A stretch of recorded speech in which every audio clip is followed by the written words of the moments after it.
In the fading autumn of 2003, just beyond the industrial edges of Sunderland, there stood a weathered village pub called the Wheatsheaf. A place so ordinary, most people never looked at it twice. By day, it was little more than a familiar roadside building with stained brick walls, hanging flower baskets, and a creaking wooden sign swaying in the northeast wind.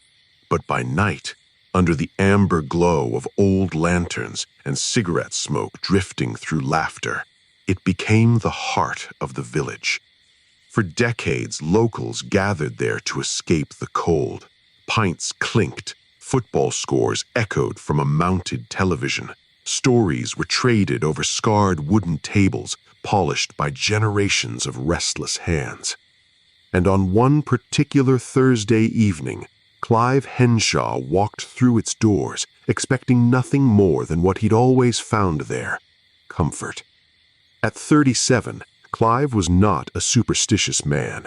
He was a factory worker, broad-shouldered and practical, worn down more by overtime than imagination. After a brutal 12-hour shift, all he wanted was a quiet pint before heading home. The bartender greeted him by name. His usual ale was already being poured before he reached the counter. Nothing felt unusual. Not the laughter, not the warmth, not the familiar regulars arguing over darts in the corner. But later, long after his first drink, sometime between casual conversation and closing time, Clive excused himself and headed toward the staircase leading upstairs. The moment his hand touched the banister, something changed. The wood beneath his palm felt strangely cold. Not cool from age, cold, like stone in winter. He hesitated for only a second before climbing. The staircase groaned softly under his weight, each step producing that old familiar creak every local knew by heart. Yet halfway up, Clive noticed something deeply unsettling. The noise from downstairs was disappearing, not gradually, instantly, as though the world below had been sealed away. By the time he reached the top landing, the laughter, glasses, and music had vanished completely. No voices, no footsteps, no sound at all. Only silence. A silence so unnatural it seemed to press against his ears. The upstairs corridor stretched ahead beneath weak yellow bulbs, its narrow walls lined with faded wallpaper curling at the edges. At the far end sat the restroom door, slightly ajar. Clive stood motionless. An uneasy pressure settled into his chest, sharp and inexplicable. For reasons he couldn't explain, it felt less like walking through a pub hallway and more like stepping somewhere he wasn't supposed to be. Still, he forced a laugh under his breath. "Get a grip," he muttered. He blamed exhaustion. Too many hours, too little sleep.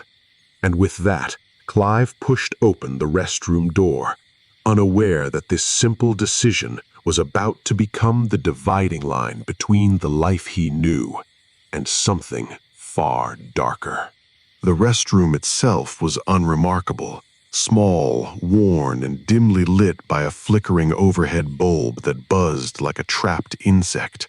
Cracked porcelain, damp corners, and an aging mirror spotted with black decay. Yet the second Clive stepped inside, the air felt wrong. Not stale, not musty, still, as if the room had been sealed shut for years, untouched by breath or movement. He frowned, glancing at his reflection. For a brief moment, something about it unsettled him. He looked pale, paler than he should have after a single pint. His face seemed drained beneath the sickly yellow light, his eyes shadowed, almost unfamiliar. Then the bulb flickered harder, once, twice. Clive turned sharply toward the door. Nothing. He let out a nervous breath and finished quickly, irritated now more than frightened. He was tired, that was all. Overtime, stress, and too many ghost stories from old villagers who treated every creaking floorboard like a haunting. But as he reached for the sink, he heard it, a sound from the hallway outside. Soft, precise, like tiny footsteps moving across old wooden boards. Clive froze. He listened. Tap, tap, tap. Light, slow, deliberate. Not heavy enough for an adult, not random enough for settling wood. It sounded almost like a child pacing just beyond the door. He stared at the handle, waiting for it to turn. It didn't. The footsteps stopped. A long, suffocating silence followed. Then, tap, tap, tap. This time, directly outside. Clive's pulse began hammering in his throat. "Hello?" he called, forcing irritation into his voice. No answer. He waited another moment, then yanked the door open. The corridor was empty. The yellow bulbs overhead hummed weakly, casting long shadows across peeling wallpaper. The upstairs landing stretched in both directions, deserted. No child, no customer, no staff. Nothing but silence. And yet, the hairs on the back of his neck rose, because although no one was there, he no longer felt alone. Clive stepped cautiously into the hall, his shoes brushing softly against the old timber floor. Then he noticed something impossible. The temperature had dropped, not by a little, by enough that his breath nearly showed. A freezing current drifted through the corridor, carrying with it a faint smell he couldn't place at first. Then he realized.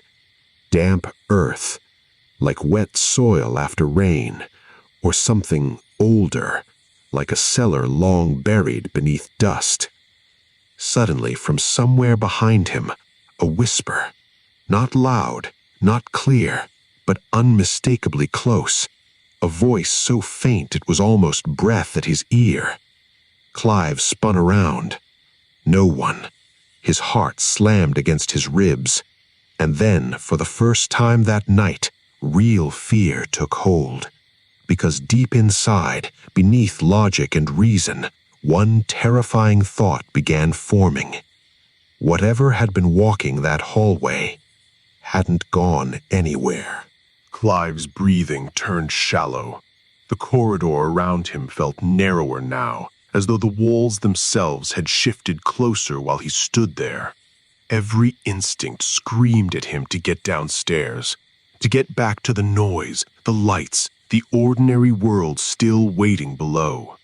But panic has a strange way of slowing the body. He forced himself to move, one careful step at a time, never taking his eyes off the empty hallway behind him.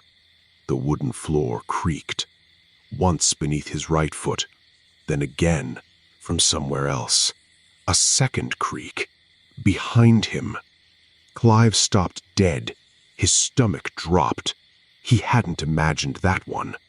Slowly, almost against his own will, he turned his head. Nothing. Just the corridor. Just faded wallpaper. A framed picture hanging crooked on the wall. The weak golden haze of dying bulbs. Then he noticed something that made his blood run cold. At the far end of the hall, near the shadows beyond the women's restroom, a shape. Small, motionless. Clive squinted.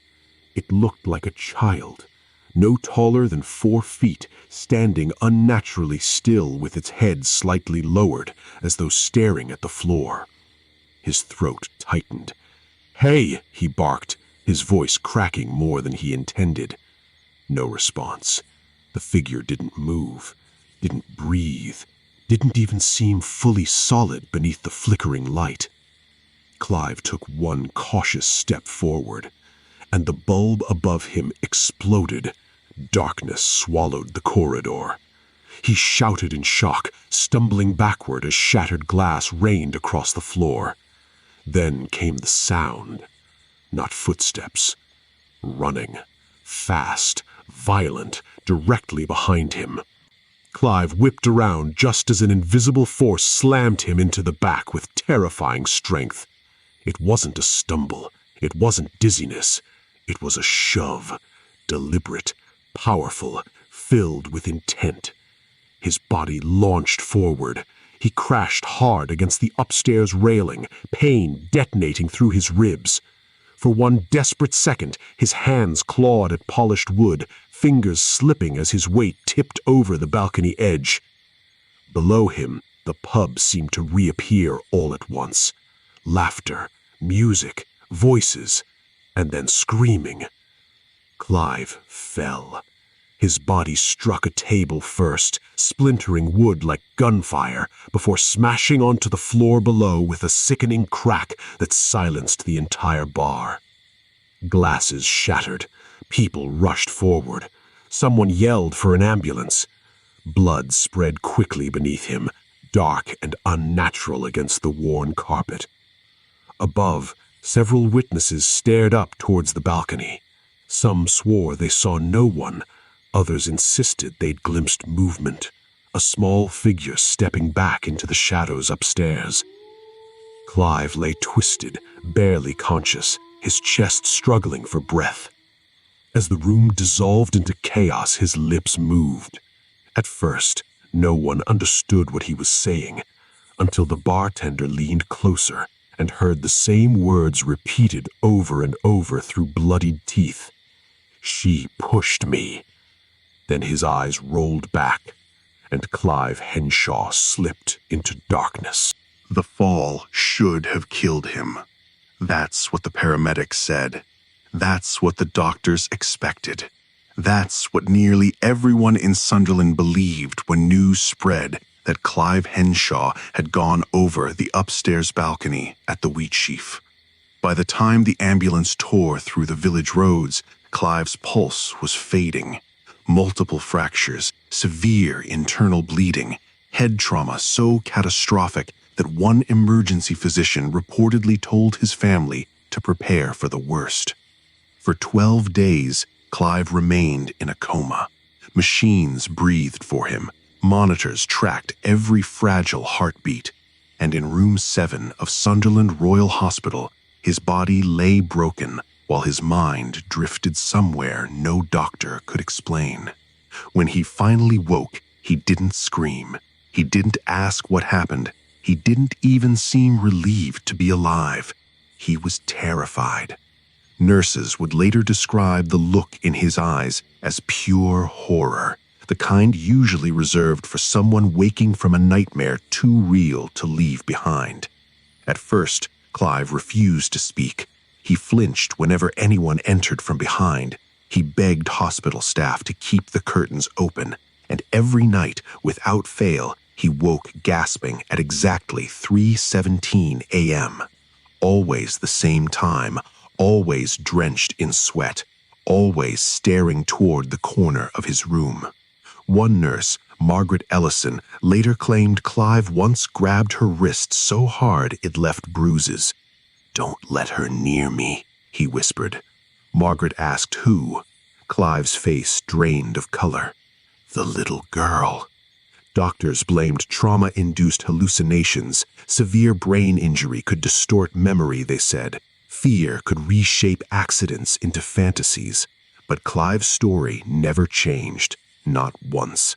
He insisted that before he was pushed, he had seen a young girl upstairs. Dirty clothes, pale skin, bare feet, standing silently at the end of the corridor. And according to Clive, she wasn't alone. When asked what he meant, Clive became hysterical. He described something standing behind her, not clearly, not fully, just a presence. Tall, dark, watching from the shadows like it was waiting for him to notice. After that, he refused all further interviews. He left the hospital 6 weeks later with a cane, permanent nerve damage, and one absolute rule: he would never speak of the Wheatsheaf again. And he kept that promise. He changed pubs, changed routines. Some said he even considered moving away. But word travels quickly in small villages. The regulars at the Wheatsheaf told their own versions of what happened that night. Some blamed drink, others blamed loose railings, yet the whispers began anyway. Because Clive wasn't the first person to mention strange things upstairs. An elderly cleaner quietly resigned 2 months later. A barmaid refused to work closing shifts, and one delivery driver claimed he heard a child laughing from the locked upper floor before sunrise. By winter, locals had started saying the same thing in hushed conversations over pints. Something was wrong with that place. Then, in early 2004, the pub closed.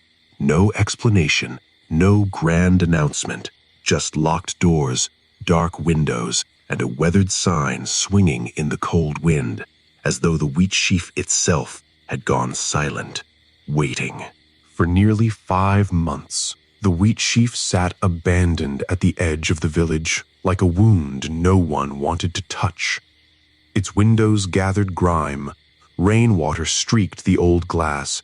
The once welcoming sign outside creaked endlessly in the coastal wind, its rusted chains groaning through sleepless nights. Locals avoided walking too close after dark, not because they believed every ghost story whispered over ale, but because something about the building had changed. Even in daylight, it no longer felt empty. Children dared each other to run up and touch the front door before sunset. Teenagers tossed stones at upstairs windows, only to scatter when they swore they saw movement behind the curtains. One retired postman, a man known for mocking superstition, reportedly crossed the road entirely after claiming he heard knocking from inside the sealed pub one rainy morning. 3 knocks, slow, measured, from the second floor. By spring of 2004, the owners finally sold the property at a suspiciously low price to a businessman named David Lawson, a practical, ambitious outsider who saw only potential where others saw rumors. David wasn't interested in village folklore. To him, the Wheatsheaf was a neglected business in a prime location.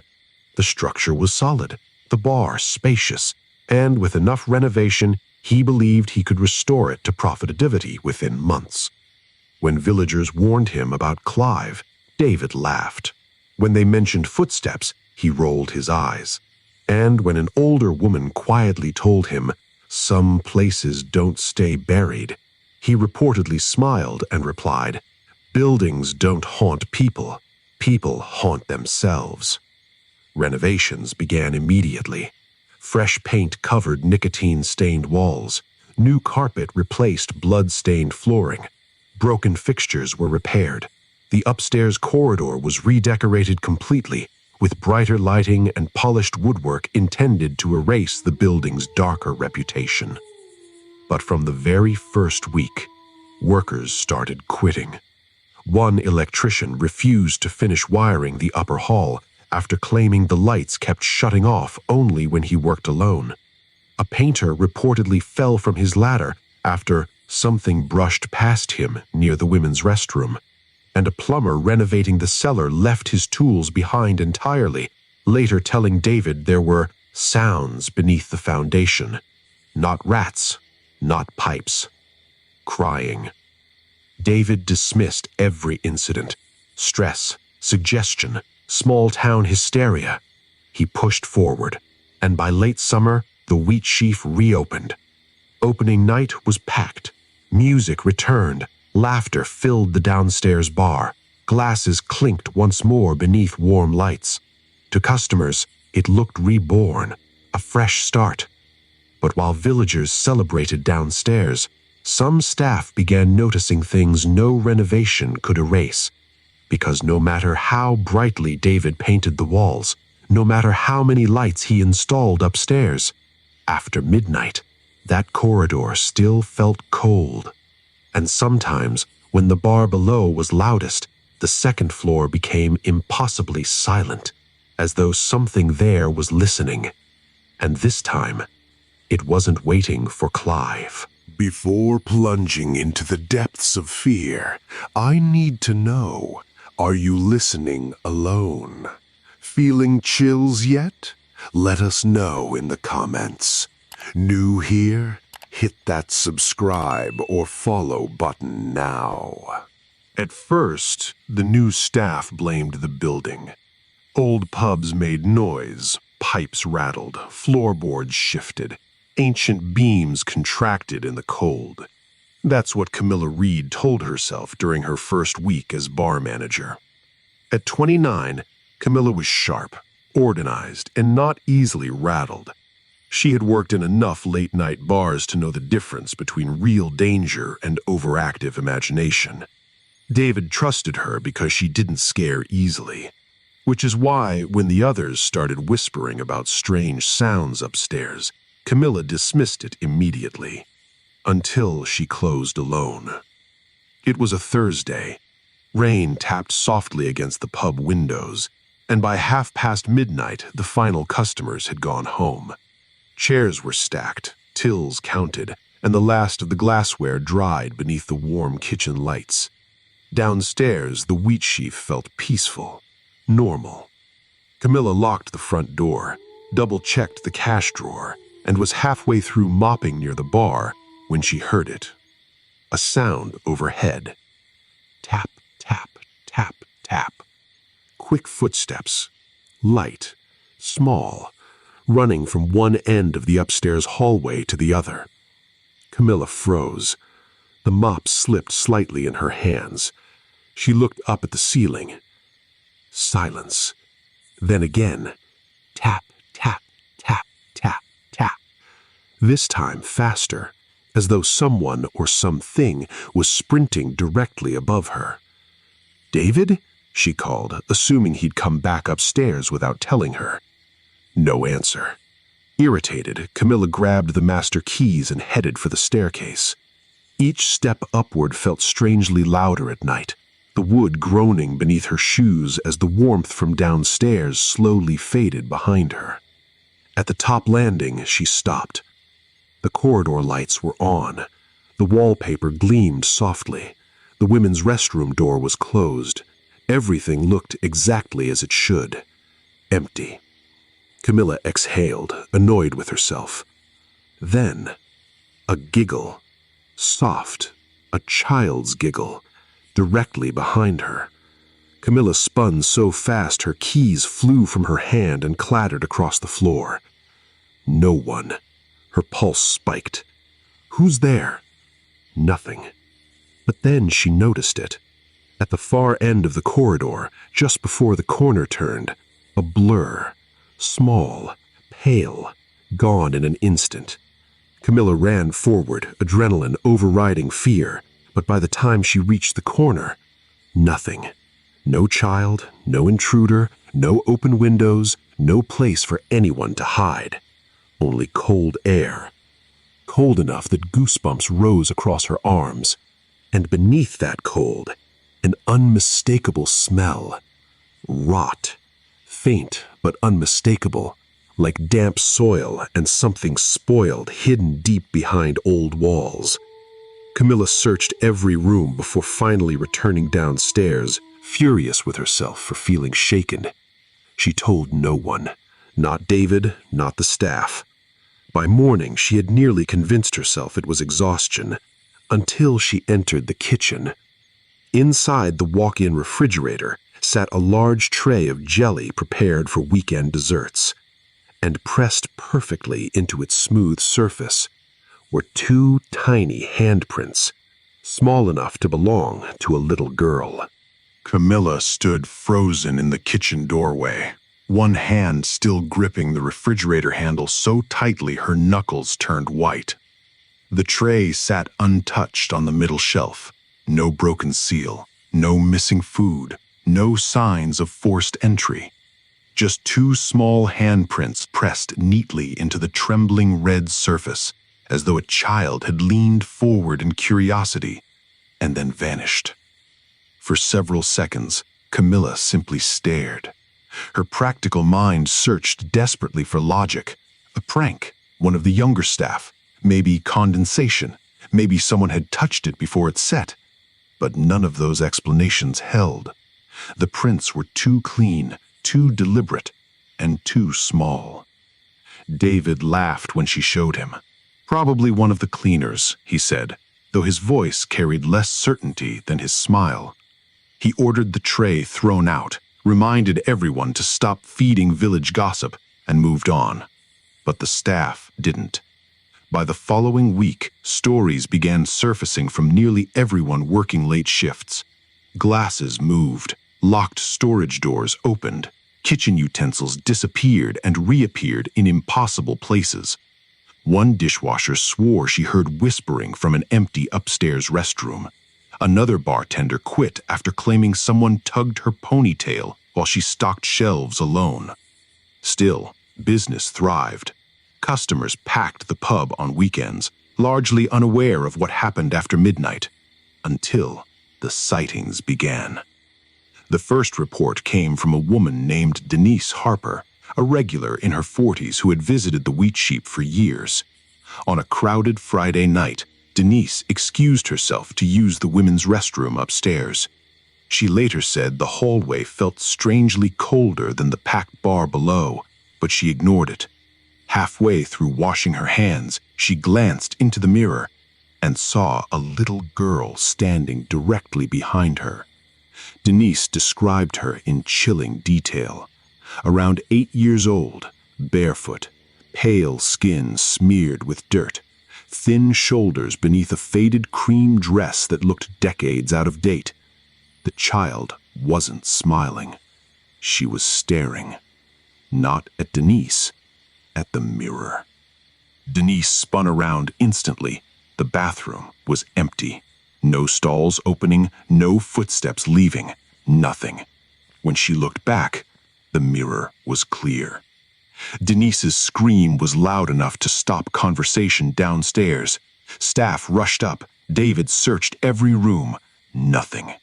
But Denise refused to stay. She left in tears and never returned.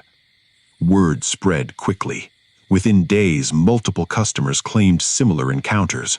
Always upstairs, always near the women's restroom, always brief. A reflection, a glimpse at the end of the corridor, a child disappearing around a corner.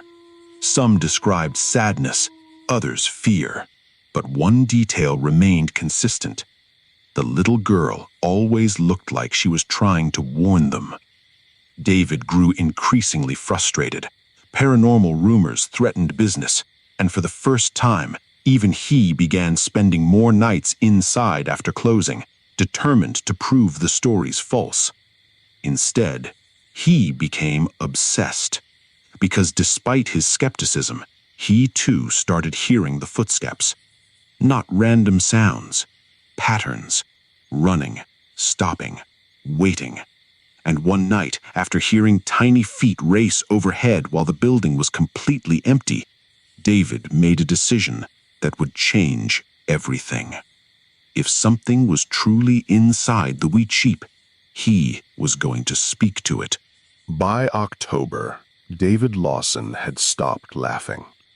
He still mocked ghost stories in public, still reassured customers, still told staff that fear was contagious and old buildings played tricks on tired minds. But privately, the owner of the Wheatsheaf had begun sleeping with the lights on in his office. Because skepticism is easy in daylight, it becomes much harder when you're alone in a locked pub at 2 a.m., listening to footsteps run above your head.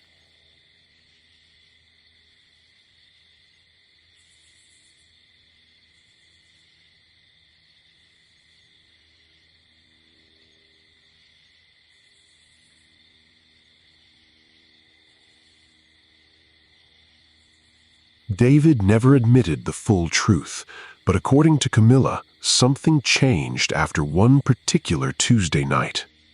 The pub had closed early due to heavy rain. Staff left just after midnight, but David stayed behind in the downstairs office, reviewing invoices. At 1:13 a.m., he heard laughter. A child's laughter. Not outside, not distant, upstairs. He stormed up the staircase, convinced someone had broken in. He searched every room, every stall, every storage cupboard. Nothing. But when he reached the women's restroom, he found the door already open. Inside, the mirror was fogged. Not from steam, not from heat. Fogged from the inside, as though breath had formed beneath the glass itself. And scrawled across it, in small uneven streaks, 3 words. Help me. David wiped it away instantly. He told no one, but from that night on, his skepticism began curdling into something more dangerous. Curiosity. He became determined to force answers from whatever presence had infected his pub. So, one rainy Sunday after closing, David invited Camilla and 2 staff members upstairs for what he jokingly called an experiment. Using cardboard, marker pen, and an overturned shot glass, he created a homemade spirit board. Camilla hated the idea immediately. One bartender refused to participate and left. But David insisted. If this place wants attention, he said, with a grin too forced to be genuine, let's give it a voice. They set up in the upstairs hallway, just outside the women's restroom. 4 adults sat cross-legged on old wooden floorboards beneath flickering bulbs, fingertips resting lightly on the glass. At first, nothing. David laughed. Camilla rolled her eyes. The tension began to ease. Then, the temperature dropped. Not gradually, violently. Their breath became visible. The overhead lights dimmed, and the glass moved. At first, so slow, David accused someone else of pushing. Then faster. G. E. T. Camilla's stomach clenched. O. U. T. Nobody spoke. Nobody breathed. David yanked his fingers away. Very funny, he snapped, but no one was smiling. Then, despite their hands lifting, the glass kept moving on its own. Or, I will kill. One staff member screamed. The shot glass began jerking violently across the board, slamming hard enough to tear cardboard. Then suddenly, it changed. The movements became frantic, desperate. Help me. Help me. Help me. Over and over. Camilla burst into tears. David kicked the board apart, and in that exact moment, a deafening bang exploded from below. The kitchen door slammed so hard it cracked its frame. All the lights in the Wheatsheaf went out, and from somewhere deep beneath the building came the sound of a little girl screaming. For several seconds after the lights died, no one moved. The darkness inside the Wheatsheaf felt absolute, not the ordinary kind caused by blown bulbs or stormy weather. This was heavier, smothering. Camilla later said it felt like the building itself had become a sealed box, trapping them inside something ancient and furious. Then came the smell. Rotting earth, mold, wet decay rising through the floorboards like a grave had opened beneath them. Somewhere downstairs, glass shattered. One of the bartenders began sobbing. "David," he whispered, his voice trembling, "what did we do?" No one answered. Then a sound from the corridor. Tap. Tap, tap. Tap, tap, tap. Tiny footsteps, running, fast. The unseen child raced past them in the darkness, so close Camilla felt air brush against her shoulder. She screamed. David lunged blindly for the stairwell, fumbling against wallpaper until his hand found the banister. "Move!" he shouted. The group stumbled downstairs, half falling, half sliding in panic. But the moment they reached the bottom, the pub lights exploded back on. Every bulb, every room, as though nothing had happened. The bar looked untouched. The front door remained locked. Rain still battered the windows. Only one thing was different. The kitchen door. It hung open, slowly swaying. David grabbed a fireplace poker from beside the hearth and marched forward despite Camilla's pleas. The kitchen beyond was ice cold. Not metaphorically, cold enough to sting their lungs. Every cupboard door stood wide open. Pots and utensils littered the floor, and across the far wall, written in spilled flour and dark liquid, "Not her." Camilla nearly collapsed. "What does that mean?" she whispered. But before anyone could answer, a voice came from below. Not upstairs, not behind them, below. A muffled cry drifting upward through the kitchen floor. A child, weeping. David stared at the cellar hatch near the pantry shelves, a heavy wooden door leading beneath the pub, rarely used except for old storage. The crying came again, soft, broken. "Please," Camilla swore that was the exact word. Every rational part of David should have called the police. Instead, driven by obsession and fear, he grabbed the cellar ring and pulled. The hatch opened with a shriek of rusted hinges. A foul blast of damp, ancient air surged upward. And beneath the narrow staircase descending into darkness, they heard something else. Breathing. Not a child. Something deeper, slower. A grown man's breathing, standing motionless somewhere below. David slammed the hatch shut instantly. No debate, no investigation. He ordered everyone out of the pub immediately. By sunrise, none of the staff involved would agree to work another night alone. But David's silence became more disturbing than the haunting itself. He burned the homemade board behind the building before dawn, repainted the kitchen wall, and threatened to fire anyone who discussed what happened. Still, you can repaint walls. You can destroy cardboard. You can deny what people saw. But you cannot erase fear once it knows where you live. And for Camilla, the worst was still coming. Because weeks later, the Wheatsheaf would host a charity psychic event, and one woman would walk inside, only to claim the little girl wasn't haunting the pub. She was trapped there.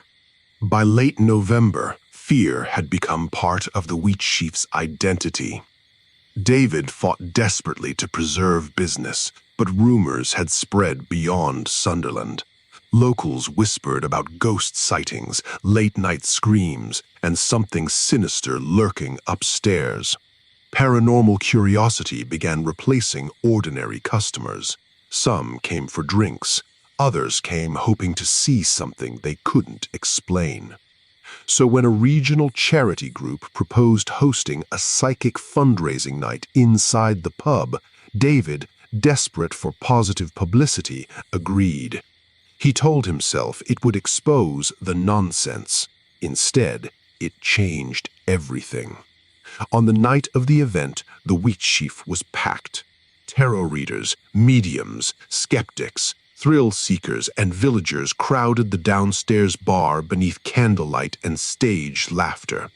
David played host, masking his nerves behind forced charm. Then Suzanne Mercer arrived. Unlike the others, Suzanne wasn't theatrical. No dramatic jewelry, no exaggerated claims, no performance. She was quiet, middle-aged, sharp-eyed, and according to multiple witnesses, the moment she stepped through the front door, she stopped walking. Her expression changed instantly. Color drained from her face as though she'd entered freezing water. "What's upstairs?" she asked. David reportedly laughed, but Suzanne didn't. "There's a child here," she said softly, "and something else." The room went silent. Suzanne refused to begin her scheduled reading downstairs. Instead, she walked directly toward the staircase, as though pulled by something no one else could see. Camilla followed.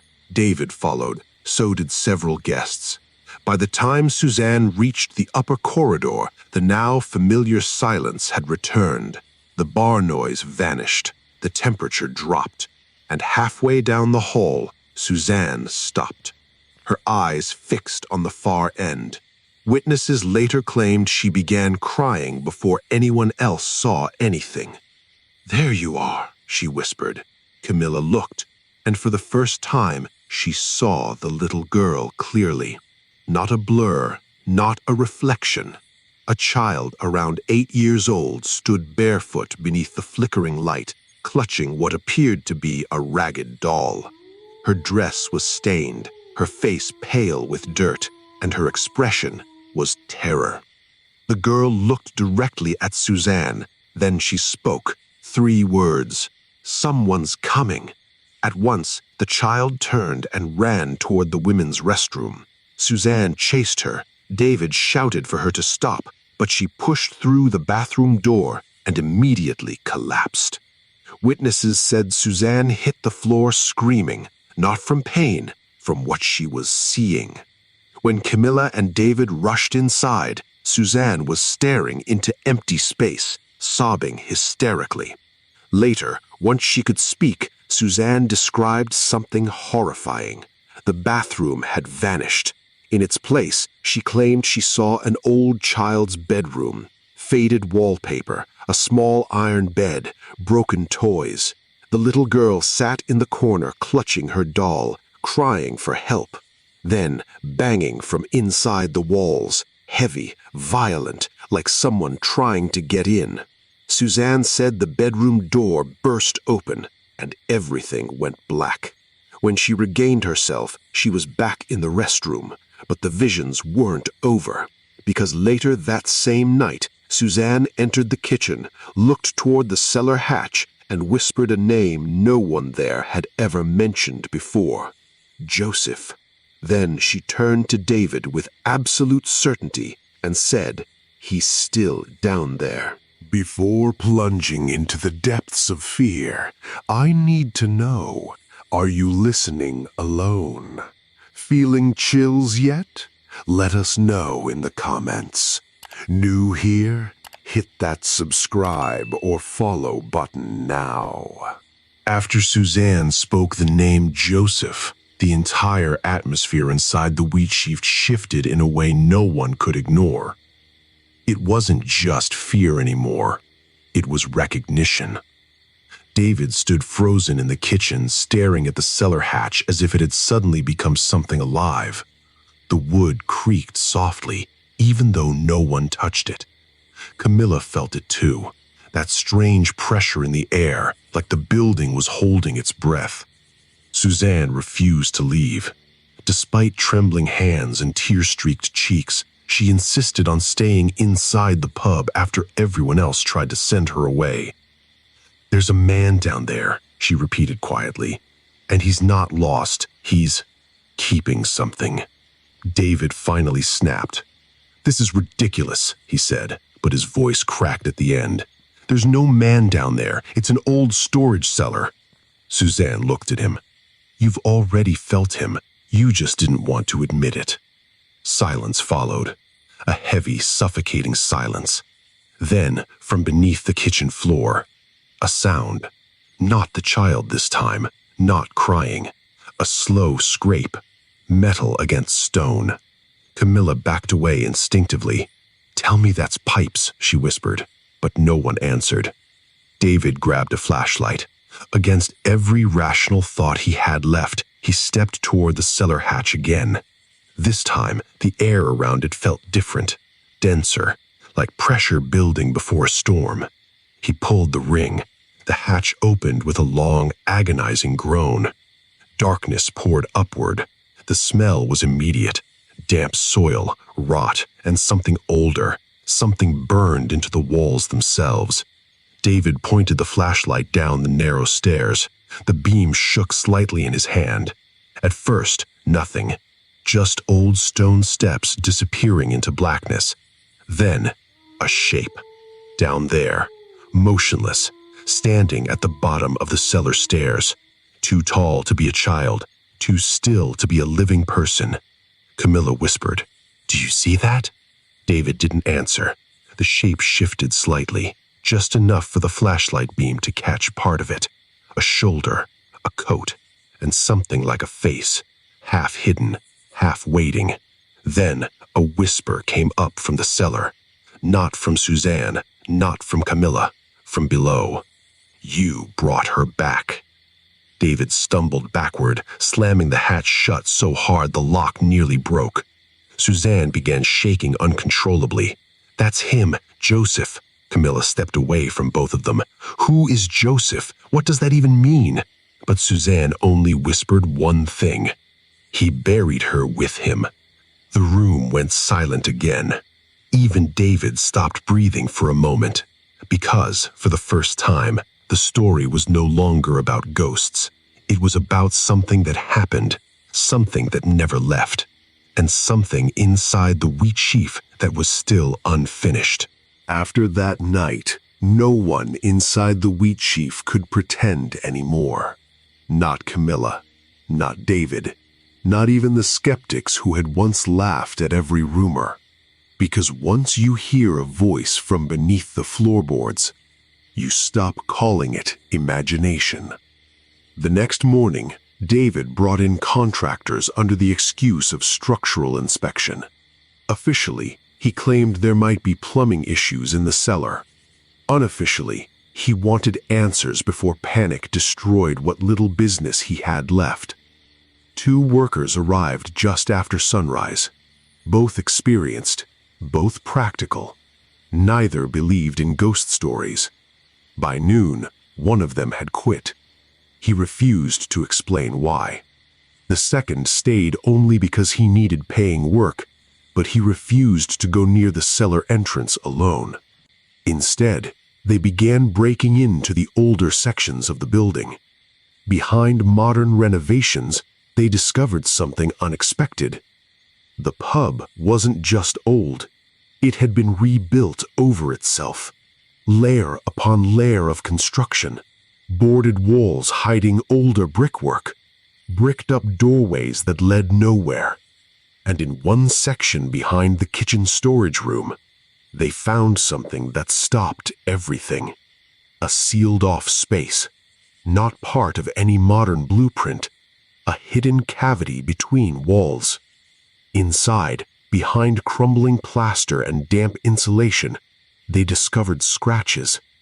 Deep ones, like fingernails dragged across stone. And beneath those marks, words, scratched repeatedly into the wall from the inside. "Help me." David stared at it for a long time without speaking. Camilla turned away completely. Suzanne, who had returned despite protests, placed her hand on the wall and immediately pulled it back. "It's warm," she whispered. That made no sense. The wall should have been cold stone and damp brick, but it wasn't. It felt alive. That night, David ordered non-essential staff to leave early. Only he, Camilla, and Suzanne remained. The pub was locked. Lights dimmed. Rain hammered against the windows as if trying to get inside. And somewhere upstairs, the footsteps returned. But this time, they weren't running. They were walking. Slow. Measured. Stopping outside each room. As if searching. Camilla stood near the bar, refusing to go upstairs again. But David, however, couldn't stop himself. He climbed the staircase alone. Every step sounded louder than the last. At the top landing, the corridor was empty, but different. The air felt heavier than before, almost thick enough to slow movement. Then he noticed something new. The women's restroom door was open again, slowly swinging. Inside, the mirror was fogged over completely, and in the center of it, a single message appeared, not written this time, forming, as if something on the other side was breathing it into existence. Joseph is here. David stepped back. For the first time since buying the pub, he whispered something he had never allowed himself to say aloud. This isn't just haunting us. It remembers us. Downstairs, Camilla suddenly screamed. David rushed back down. Suzanne was already there, staring at the cellar hatch. It was open, and this time, no one had touched it. The cellar hatch hung wide open in the kitchen floor, like a mouth that had finally been forced awake. No one stood near it. No one had touched it, yet the heavy wooden lid had lifted on its own, the iron ring still swinging slightly, as if something had just stepped out or was still coming up. Camilla backed into the counter, shaking her head. "I didn't go near it. I swear I didn't."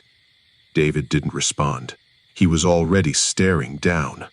The flashlight was in his hand again, but this time he hesitated before using it. Something about the opening felt different from before, not just darker, wider somehow, like the space beneath the pub had expanded beyond what the building should physically allow. Suzanne stood a few steps back, whispering under her breath, "He wants us to see it now." Then, from the cellar, a sound. Slow breathing, measured, not frantic like the child, not broken like a ghost. Patient, as if whatever was down there had been listening the entire time and had finally decided to respond. David forced the flashlight beam downward. The stairs were the same, but the air was not. Dust drifted upward unnaturally, rising instead of falling, as if gravity itself had shifted. Halfway down, a shadow stood, still, waiting. The shape was clearer now than before. A man, tall, broad, dressed in what looked like old, worn work clothes, not modern, not recent. The outline of him felt wrong in the light, like the beam couldn't fully decide where his edges were. And then he moved his head slightly upward, just enough for the light to catch part of his face. Camilla made a choking sound, because his expression wasn't angry. It wasn't even surprised. It was recognition, like he'd been expecting them specifically. Suzanne whispered again, voice trembling, "Joseph!" David's hand tightened around the flashlight. "Who are you? What do you want?" The cellar answered with silence for a moment. Then, a voice, deep, calm, unnaturally close despite the distance. "You already opened it." The words didn't echo like normal sound. They felt absorbed into the walls. Camilla shook her head harder now. "We didn't open anything. We just—" But Suzanne cut her off sharply. "Something did," she said. The man in the cellar took one slow step upward, then another. Each step made no sound on the stone, no creak, no impact, like the building itself was allowing him to move without resistance. David stepped back instinctively. The flashlight trembled in his grip. And that's when something changed upstairs. From the corridor above them, a child's laugh. Soft, close. Camilla froze. No, that's not possible." But the laugh came again, this time from the hallway, right above the kitchen. The man in the cellar stopped moving. For the first time, his head turned slightly, as if listening. And then he said something that made the entire room go cold. She's not mine anymore. The lights flickered violently, and in that split second of darkness, something small ran across the kitchen floor behind them, bare feet, fast, gone instantly. When the lights returned, the cellar hatch was still open, but the man was closer now and smiling. No one spoke after that. Not because they had nothing to say, but because language itself felt unreliable in that moment. The Wheatsheaf no longer felt like a building. It felt layered, like something built on top of something else, and something else beneath that. David kept the flashlight aimed at the cellar, but his arm was shaking so badly the beam could barely stay still. The man, Joseph, was still there, closer now than before. Not rushing, not attacking, just ascending slowly, step by step, as if time inside the cellar belonged to him more than the living world above. Camilla whispered, "We should leave, right now." But Suzanne didn't move. Her eyes were fixed on the staircase. "No," she said quietly. "If we leave, it stays open." David snapped his head toward her. "Open? What are you talking about?" Suzanne's voice shook, but her words were precise. "It's not just a cellar. It's a holding place, and something was locked inside it long before this pub existed." For a moment, even Joseph paused, like he was listening to her. Then, from upstairs, a sound again. The little girl. This time, not running, not laughing, crying. Soft, broken, and unmistakably close. Camilla covered her ears. "Stop it! Please, just stop it!" But the sound didn't come from a direction. It came from everywhere. Walls, ceiling, floor, like the entire building was remembering her at once. David finally reached the bottom of the cellar stairs, now fully visible, not transparent, not fading, solid, real in the most terrifying way. His eyes lifted toward them, and when he spoke again, his voice carried something heavier than before. "You think she's trapped here." A pause. "But she's not the only one." David's face tightened. "What does that mean?" Joseph tilted his head slightly, and for the first time his expression shifted, just slightly, into something like sadness. "People don't leave this place," he said. "They get stored." Camilla shook her head violently. "No, that's not real. That's not possible." But Suzanne stepped forward instead, and what she said next made everything feel worse. "I saw the walls," she whispered. "They remember everything that went into them." Joseph nodded slowly, as if confirming her. Then he raised one hand and pointed, not at them, but behind them, at the kitchen wall. The same wall where Camilla once saw the handprints in jelly. The same wall where "Help Me" had been scratched inside the structure. And in that moment, the wall moved, not physically breaking, not collapsing, just breathing, a slow expansion and contraction, like something trapped behind it became aware they were watching. Camilla stumbled back. David dropped the flashlight, and Suzanne whispered the final realization no one wanted to hear. He didn't kill her. A pause. He kept her with him. Joseph's voice finished it. And now she remembers me too. The kitchen lights burst one by one. Darkness swallowed everything. And in the last second of light, the cellar hatch slammed shut The on its cellar own. hatch slamming shut didn't sound like wood meeting wood. It sounded like a decision being made, a final, absolute end to something that should never have been opened. The silence that followed was heavier than anything before it. No footsteps, no whispers, No child's voice.